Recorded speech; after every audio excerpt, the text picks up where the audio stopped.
بسم اللہ الرحمن الرحیم۔ سورہ بقرہ کا تعارف۔ مقام نزول۔ حضرت عبداللہ بن عباس رضی اللہ تعالی عنہ نے فرمایا، مدینہ منورہ میں سب سے پہلے یہی سورہ بقرہ نازل ہوئی۔ اس سے مراد ہے کہ جس سورت کی آیات سب سے پہلے نازل ہوئیں وہ سورہ بقرہ کی آیات 1 تا 19 ہیں۔ رکوع اور آیات کی تعداد۔ سورہ بقرہ کے رکوع اور آیات کی تعداد۔ اس سورت میں 40 رکوع اور 286 آیتیں ہیں۔ بقرہ نام رکھے جانے کی وجہ۔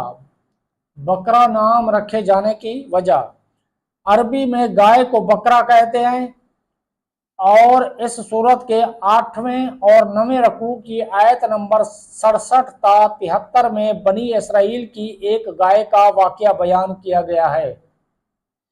اس کی مناسبت سے اسے سورہ بقرہ کہتے ہیں۔ سورہ بقرہ کے فضائل۔ احادیث میں اس سورت کے بے شمار فضائل بیان کیے گئے ہیں، ان میں سے 5 فضائل درج ہیں۔ اس میں سے 5 فضائل درج ذیل ہیں۔ نمبر 1، حضرت ابو امامہ باہلی رضی اللہ تعالی عنہ سے روایت ہے، نبی کریم صلی اللہ تعالی علیہ وآلہ وسلم نے ارشاد فرمایا، قرآن پاک کی تلاوت کیا کرو، کیونکہ وہ قیامت کے دن اپنی تلاوت کرنے والوں کی شفاعت کرے گا، اور 2 روشن صورتیں یعنی سورہ بقرہ اور سورہ آل عمران پڑھا کرو، کیونکہ یہ دونوں قیامت کے دن اس طرح آئیں گی جس طرح 2 بادل ہوں، یا 2 صائبہ ہوں، یا 2 اڑتے ہوئے پرندوں کی قطاریں ہوں، اور یہ دونوں صورتیں اپنے پڑھنے والوں کی شفاعت کریں گی۔ سورہ بقرہ پڑھا کرو، کیونکہ اس کو پڑھتے رہنے میں برکت ہے، اور نہ پڑھنے میں ثواب سے محروم رہ جانے پر حسرت ہے، اور جادوگر اس کا مقابلہ کرنے کی طاقت نہیں رکھتے۔ نمبر 2، حضرت ابو ہریرہ رضی اللہ تعالی عنہ سے روایت ہے، حضور پر نور صلی اللہ تعالی علیہ وآلہ وسلم نے ارشاد فرمایا،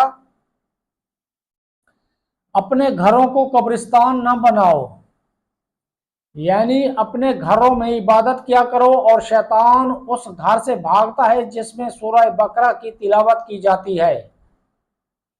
نمبر 3، حضرت ابو مسعود رضی اللہ تعالیٰ عنہ سے روایت ہے، سرکار دو عالم صلی اللہ تعالیٰ علیہ وآلہ وسلم نے ارشاد فرمایا، جو شخص رات کو سورہ بقرہ کی آخری 2 آیتیں پڑھ لے گا تو وہ اسے ناگہانی مصائب سے کافی ہوں گی۔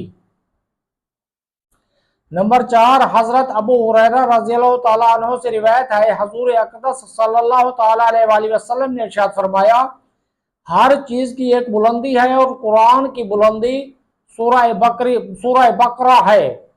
اس میں ایک آیت ہے جو قرآن کی تمام آیتوں کی سردار ہے، اور وہ آیت آیت الکرسی ہے۔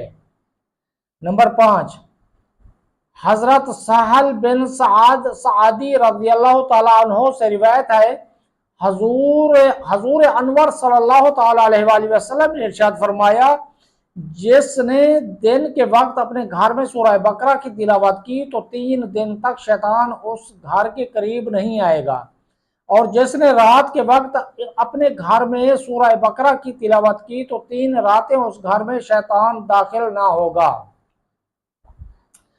سورہ بقرہ کے مضامین یہ ہم انشاءاللہ اگلی ویڈیو میں بیان کریں گے۔ ناظرین، اب تک کتنا ہی، اپنا خیال رکھیے، اس ویڈیو کو سبسکرائب کر کے لائک اور شیئر کر دیجیے۔ اللہ حافظ۔